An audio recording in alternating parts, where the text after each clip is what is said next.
ఈరోజే పుష్యమాసం ఆదివారం. పుష్యమాసము అంటే లక్ష్మీనారాయణలకు ప్రీతికరమైన మాసం. ఆదివారము అంటే సూర్యభగవానుడికి ఎంతో ఇష్టమైన రోజు. ఇటువంటి రోజు ఈ కథను వింటే చాలు, జన్మల పాపాలు తొలగి కోటి జన్మల పుణ్యం వస్తుంది. సకల శుభాలు కలుగుతాయి, సంపూర్ణ ఆరోగ్యం చేకూరుతుంది. మరి ఆ కథ ఏంటో ఇప్పుడు ఈ వీడియోలో తెలుసుకుందాం.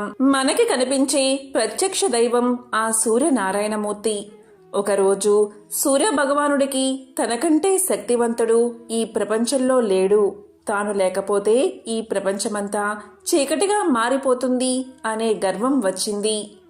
ఆ సమయంలో సూర్యుని కుమారుడైన శనిదేవుడు తన తండ్రైన సూర్య భగవానుడికి నమస్కారం చేసి ఇలా పలుకుతాడు: తండ్రి, ఈ ప్రపంచంలో అందరికంటే శక్తివంతుడు ఒక్క శివుడు మాత్రమే. అతనికంటే శక్తివంతుడు ఈ ప్రపంచంలోనే ఎవరూ లేరని చెబుతాడు. దీంతో ఆ మాటలకు సూర్యుడికి కోపం వచ్చి తన నుంచి వచ్చే వెలుగును ఆపేస్తాడు.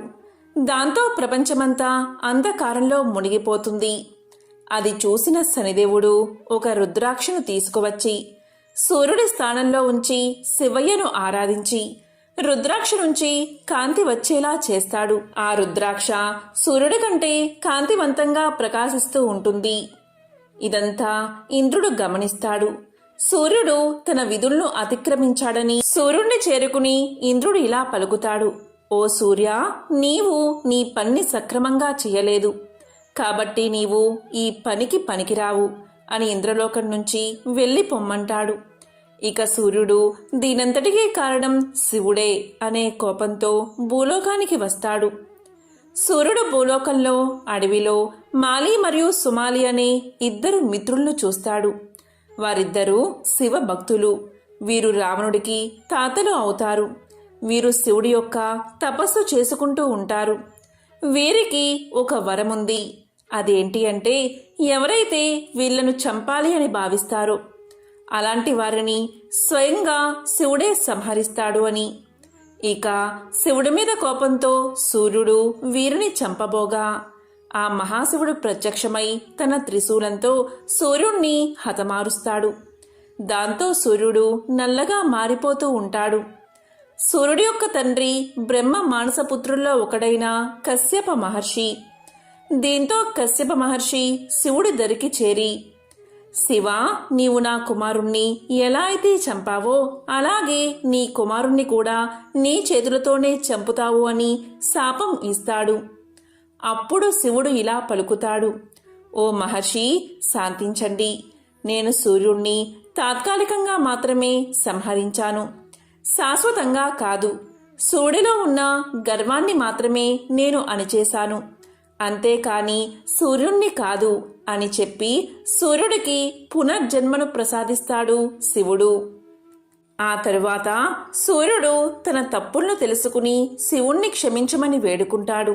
తన ప్రకాశాన్ని సృష్టికి అందిస్తూ ఉంటాడు సూర్యుడు. ఈ విధంగా సూర్యుడి గర్వాన్ని అణచి సృష్టి కార్యం చేసేలా ఆ మహాశివుడు చేశాడు. అలాగే సూర్య భగవానుడి మహిమను తెలిపే ఒక అద్భుతమైన కథను ఇప్పుడు తెలుసుకుందాం. పూర్వకాలంలో ఒక ముసలావిడ ఉండేది. ఈమె సూర్య భగవానుడి భక్తురాలు. ఈమె ప్రతి ఆదివారం పొద్దున్నే లేచి స్నానం చేసి గోవు పేడ తెచ్చి వాకిలి అలికి పూజ చేసి సూర్యుడికి ప్రసాదం పెట్టి ఆమె ఒక్కపూట మాత్రమే అన్నం తినేది. ప్రతి ఆదివారము ఇలాగే చేసేది. సూర్యదేవుడి కృపతో ఆమె ఇంట్లో ఏ సమస్య లేకుండా సుఖ సంతోషాలతో ధనధాన్యాలతో సుఖంగా ఉండేది. కానీ ఈమె పక్కింటి ఆవిడకు ఈమెను చూస్తే చాలా ఈర్ష్య కలిగేది. ముసలావిడ రోజు పక్కింట్లో కట్టేసి ఉన్న గోవు పేడను తెచ్చి వాకిలి అలికేది. తెల్లవారుజామునే లేచి ఆవు పేడతో నీళ్లు చల్లి బియ్యపిండితో ముగ్గులు వేసేది. స్నానం చేసి శుచిగా దేవుణ్ణి పూజించేది. అంతవరకు మంచినీళ్లు కూడా ముట్టేది కాదు. అవ్వ వద్ద ఆవు లేనందున పొరుగింటి వారి నుంచి గోమయం తెచ్చుకునేది.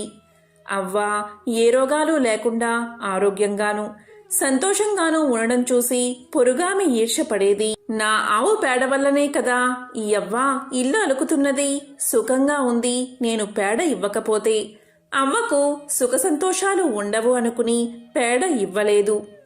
ఇల్లు అలకని కారణంగా అవ్వ ఆ రోజు తిండి తినలేదు.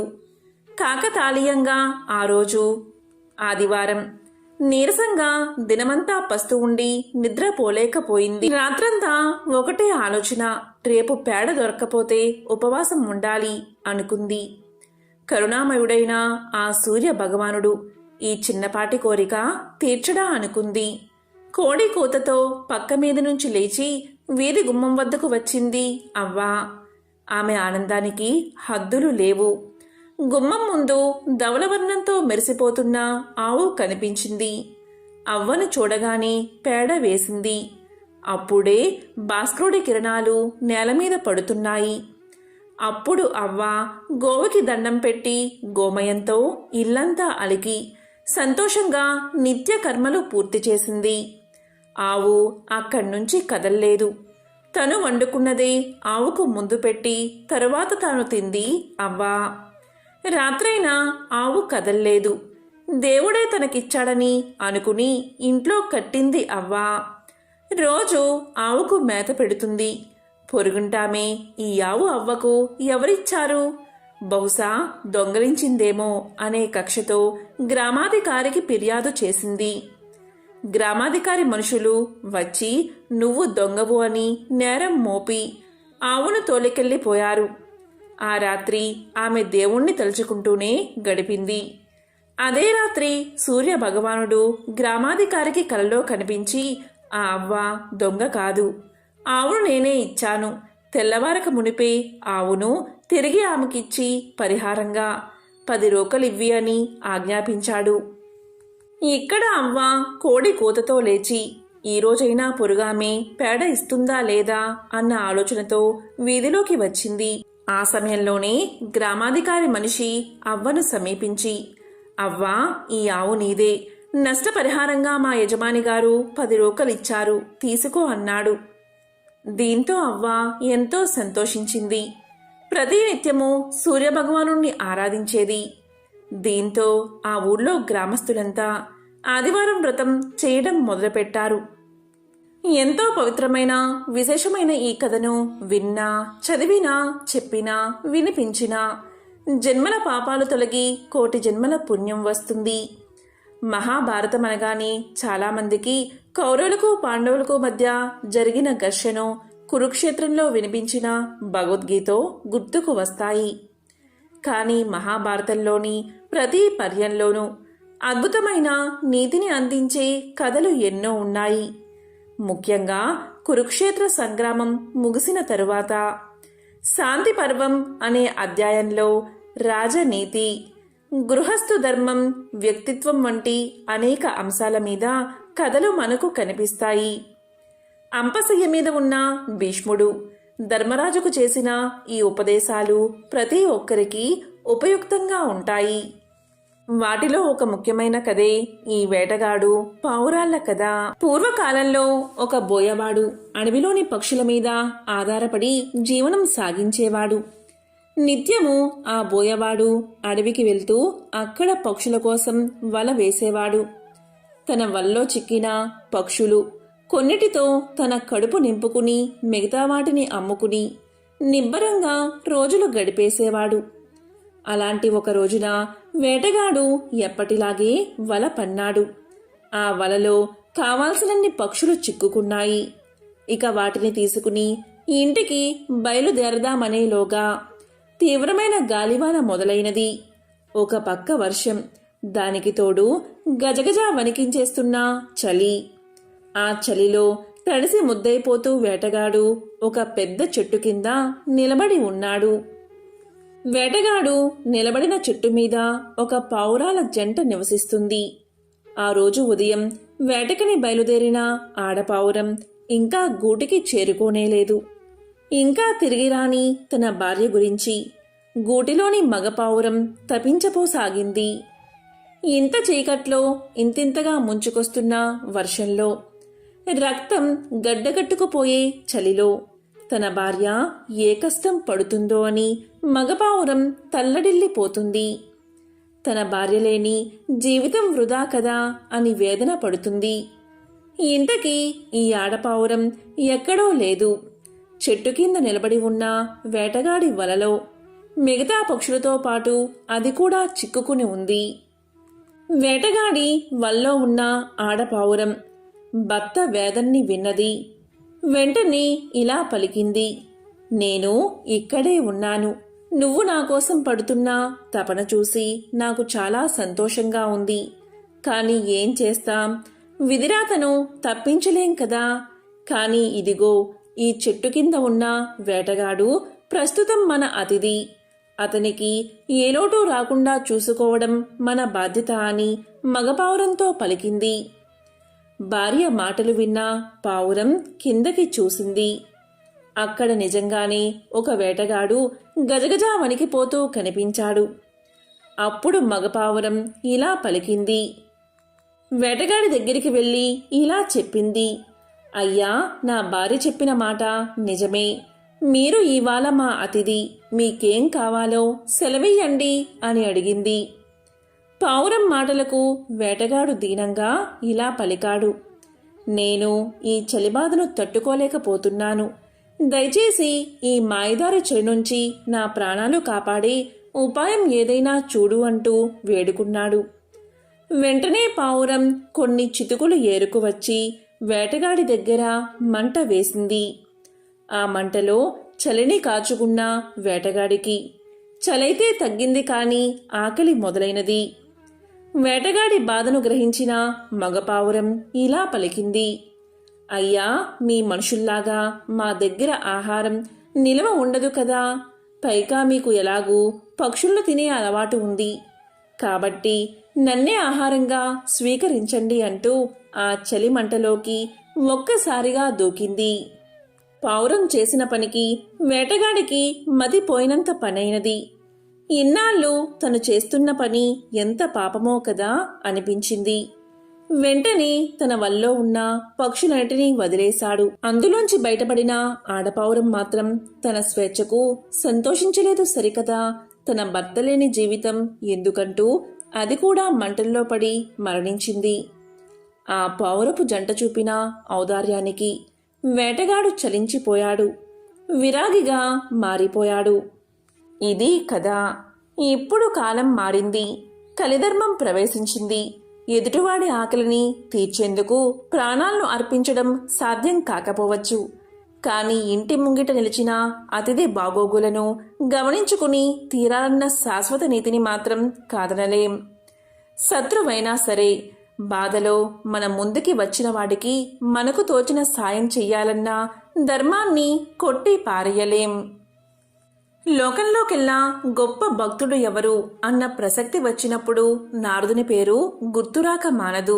అయితే భగవంతుడికి చేరువ చెయ్యవలసిన భక్తే ఆయనలోని అహంకారాన్ని పెంచి పోషించింది. నలుగురి ముందర తలదించుకునేలా చేసింది. అది ఎలాగో ఇప్పుడు తెలుసుకుందాం. నారదుడు భగవన్నామస్మరణలో మునిగిపోతే ఆయన్ని కామదేవుడు కూడా కదిలించలేడు. కాముడు శివుడంతటి వాడి ధ్యానాన్ని కూడా చెడగొట్టాడు కాని నీ ధ్యానాన్ని మాత్రం భంగపరచలేకపోయాడు అంటూ ఎవరో ఒకసారి నారదుణ్ణి తెగ పొగిడేశాడు. ఆ మాటలకు నారదుడు ఉబ్బి తబ్బిబ్బైపోయాడు. అవును కదా, తాను శివుడి కన్నా గొప్పవాడిని కదా అనుకున్నాడు నారదుడు. ఆనాటి నుంచి నారదుడిలో అహంకారం ఇంతింతగా పెరిగిపోయింది. రోజు రోజుకి నారదుడిలో వస్తున్న మార్పును పసిగట్టాడు నారాయణుడు.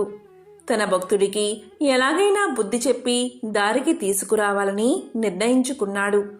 అందుకు అనుగుణంగా తన సతీ లక్ష్మీదేవిని భూమి మీద అవతరించమన్నాడు నారాయణుడు. అయోధ్య రాజ్యాన్ని పాలిస్తున్న అంబరీషుడు అనే రాజుకి కుమార్తెగా లక్ష్మీదేవి అవతరించింది. ఆమెకు శ్రీమతి అన్న పేరు పెట్టి అల్లారు ముద్దుగా పెంచసాగారు రాజదంపతులు. ఒకసారి నారదుడు లోక సంచారం చేస్తూ ఆ అంబరీషుని అంతఃపురానికి చేరుకున్నాడు. అక్కడ అందాల రాశిగా ఉన్న లక్ష్మీదేవిని చూసిన నారదుడి మనసు చలించిపోయింది. ఎలా అయినా ఆమెను తన భార్యగా చేసుకోవాలన్న మోహం మొదలైనది. తన మనసులో ఉన్న మాటను అంబరీషుడి వద్ద ప్రస్తావించాడు నారదుడు. నారదుని కోరికను విన్న అంబరీషుడికి ఏం చెయ్యాలో పాలుపోలేదు. తన కుమార్తె మనసుని తెలుసుకోకుండా అవునంటే తప్పు, పోనీ అంతటి ఋషి మాటను కాదంటే ఏం జరుగుతుందో అన్న భయం.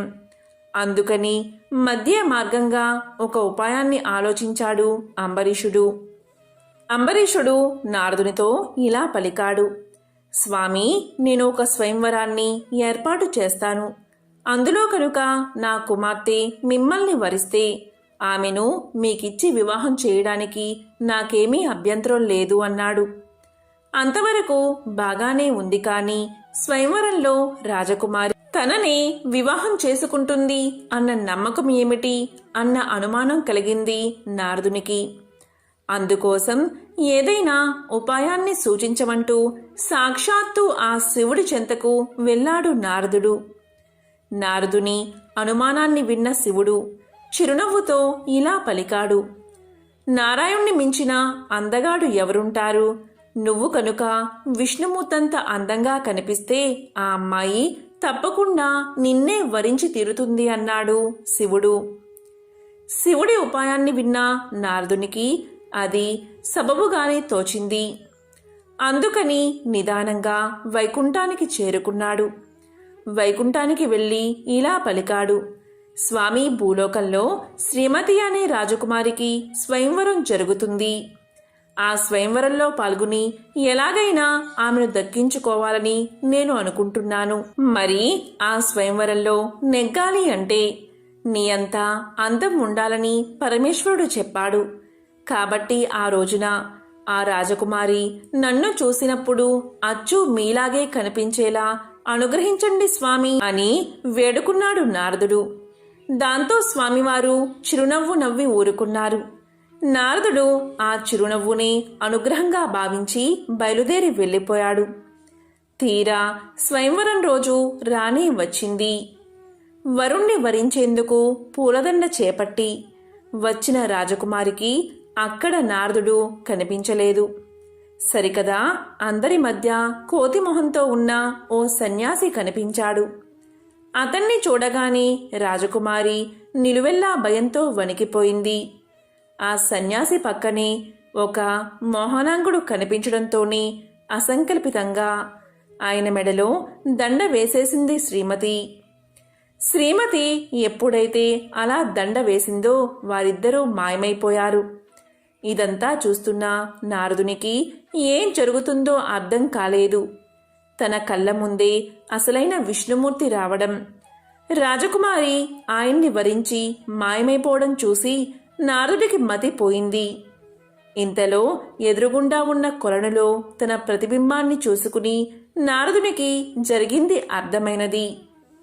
విష్ణుమూర్తి తన మొహాన్ని కోతిమొహంగా మార్చేశాడని, అటుపై రాజకుమారుని కాస్త తానే ఎగరేసుకుపోయాడని అర్థమైంది నారదుడికి. వెంటనే పట్టరాని ఆవేశంతో తాను ప్రేమించిన స్త్రీని తన నుంచి దూరం చేశాడు కాబట్టి విష్ణుమూర్తి కూడా సతీ వియోగంతో బాధపడతాడని, చివరికి ఓ కోతి కారణంగానే వారిద్దరూ కలుసుకుంటారని శపించాడు నారదుడు. జరిగిన దానికి నారాయణుడి పట్ల నారదునిలో ఆవేశం కలిగిన మాట వాస్తవమే, కాని సమయం గడిచే కొద్దీ ఆ సంఘటన వెనుక ఉన్న ఆంతర్యం బోధపడింది నారదుడికి. కామానికి సైతం లొంగను అనుకుని గర్వించిన తనకి బుద్ధి చెప్పేందుకే నారాయణుడు ఈ నాటకం ఆడాడని తెలిసి వచ్చింది. మరోవైపు రామాయణంలో రాముడు సీత నుంచి దూరం కావడం, వారిద్దరినీ కలిపేందుకు హనుమంతుడు తోడ్పడ్డం మనకు తెలిసిందే. అలా రామాయణంలోని కీలక ఘట్టానికి నారదుని శాపం ఒక భూమికగా నిలిచింది. ఒక ఊరిలో ఒక పండితుడు ఉండేవాడు. అతను చాలా గ్రంథాలు చదివాడు. మిగతా వాళ్ళను చూసి జాలిపడేవాడు. తనకంటే ఇన్ని విషయాలు తెలుసు కనుక ధర్మాచరణ వగైరా విషయాలన్నీ తెలుసుకుని, పాపం ఏ శాస్త్రాలు చదవని వాళ్ళకి ఏం తెలుస్తుంది అని అనుకునేవాడు. అదే ఊర్లో రంగడు అనే పేద రైతు అతని పిల్లలు మరియు తల్లిదండ్రులతో కలిసి జీవించేవాడు. అతను తన కుటుంబాన్నంతా పోషించేవాడు. అతనికి ఉన్న కొద్దిపాటి పొలంలో వ్యవసాయం చేసుకుంటూ తీరిక సమయాల్లో ఇతరుల పొలంలో పనిచేసి డబ్బు సంపాదిస్తూ ఉండేవాడు. ఇంకా ఊర్లో ఎవరికి పని కావాల్సి వచ్చినా కూడా కూలీకి ఎక్కువగా ఒప్పుకుని పని చేసి ఇచ్చేవాడు. చాలామందికి ఇది కష్టంగా ఉన్నా మంచి పనివాడు, సమర్థవంతుడు రంగడు అని చెప్పి ఎంత డబ్బైనా అతనికి ఇచ్చి పని చేయించుకునేవారు.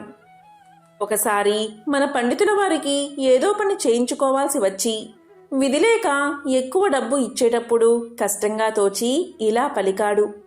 చూడు రంగడు, నువ్వు ఎంతో డబ్బు సంపాదిస్తున్నావు కదా, ఈ డబ్బంతా ఏం చేస్తున్నావురా అని అడిగాడు. అందుకు రంగడు నవ్వుతూ ఇలా సమాధానం చెప్పాడు. అయ్యా, కొంత డబ్బు అప్పు తీరుస్తాను, కొంత డబ్బు అప్పుగా ఇస్తాను, కొంత డబ్బు దాచుకుంటాను, కొంత డబ్బు గోతిలో పోస్తాను అన్నాడు. పండితుడికి రంగుడి సమాధానం ఏమీ అర్థం కాలేదు. ఎందుకంటే తనకి తెలిసినంత వరకు రంగడికి అప్పులు లేవు. మరి అప్పు ఎవరికి తీరుస్తాడు? చాలా జాగ్రత్తపరుడని, ఎవరినీ నమ్మడని ఊళ్ళో వాళ్ళు అంటూ ఉంటారు. అలాంటివాడు అప్పు ఇస్తానంటే ఎవరు నమ్ముతారు? దాచుకోవడం సరే, గోతిలో ఎవరైనా పారేస్తారా? అందులోనూ రంగడు లాంటి ఆశాపరుడు డబ్బులు పారబోస్తాడా అని అనుకుని రంగన్ని అడగ్గా రంగడు ఇలా చెప్పాడు. దాని అర్థం ఏంటి అంటే, అప్పు తీరుస్తాను అంటే మా అమ్మా నాన్న నన్ను పెంచి పెద్ద చేశారు. వాళ్లకు నేను ఎంతో రుణపడి ఉన్నాను కదా, వాళ్లను పోషించడానికి కొంత డబ్బు ఖర్చు పెడతాను. ఈ విధంగా వాళ్ల రుణం కొంత తీర్చుకుంటాను కదా. నా పిల్లల్ని పోషించడానికి కొంత డబ్బు ఖర్చు పెడతాను. వాళ్ళు పెరిగి పెద్దయ్యాక నన్ను పోషిస్తారు కదా, మరి అది అప్పు ఇవ్వడం లాంటిదే కదా. ఇక దాచుకోవడం అంటే మీకు తెలియంది ఏముంది స్వామి, ఈ జన్మ శాశ్వతం కాదు, ఇంకా ఎన్నో జన్మలు ఎత్తవలసి వస్తుంది. ఏ జన్మలో అయినా సరే మనం చేసిన పుణ్యమే, దయతో చేసిన దానమే మనకు జన్మ జన్మల్లోనూ తోడుగా వస్తాయి. మిగతావి ఎంత సంపాదించినా గోతిలో పోసినట్లే వదిలిపోవాల్సిందే. అందుకని నాకు తోచినంత వీలైనంత దాన ధర్మాలకు ఖర్చు చేస్తాను. అదే దాచుకోవడం అంటే. ఇంకా గోతిలో పారబోయడం అంటే నా కోసం నేను ఖర్చు పెట్టుకునే డబ్బే. మన కోసం మనం ఎంత ఖర్చు పెట్టుకున్నా ఏం ప్రయోజనం ఉండదు కదా. అందుకే గోతిలో పారబోస్తాను అని సమాధానం చెప్పాడు రంగడు. ఈ సమాధానంతో పండితుడు ఎంతో ఆశ్చర్యపోయాడు. ఇన్నాళ్ళు తాను చదువుకుని మిగతా వారికి ఏమీ తెలియదు అనే ఆలోచనతో ఉండి ఎంతో తప్పు చేశారని, భగవంతుడు ప్రతి ఒక్కరికి విచక్షణ వివేకం ఇస్తాడని, అది ఉపయోగించుకోవడానికి శాస్త్ర విజ్ఞానం అక్కర్లేదని, ప్రతి మనిషి ఆ విచక్షణ జ్ఞానంతో కొంత చూసి కొంత విని తెలుసుకుని ఆసక్తి ఉన్నవాళ్ళు ఆచరణలో పెడుతూనే ఉంటారని తెలుసుకుని ఎంతో ఆశ్చర్యపోయాడు పండితుడు. ఎంతో పవిత్రమైన విశేషమైన ఈ రోజు ఈ కథలను వింటే చాలు, ఆ సూర్య భగవానుడి సంపూర్ణ అనుగ్రహం మీకు కలుగుతుంది. సకల శుభాలు కలుగుతాయి. సూర్య భగవానుడి ఆశీస్సులు పొందడానికి, సంపూర్ణ ఆరోగ్యంతో జీవించడానికి ఆదిత్య హృదయాన్ని తప్పనిసరిగా పఠించండి. ఆ సూర్య భగవానుడి యొక్క ఆశీస్సులు పొందండి. ఓం సూర్యాయ నమః. ఓం నమః శివాయ.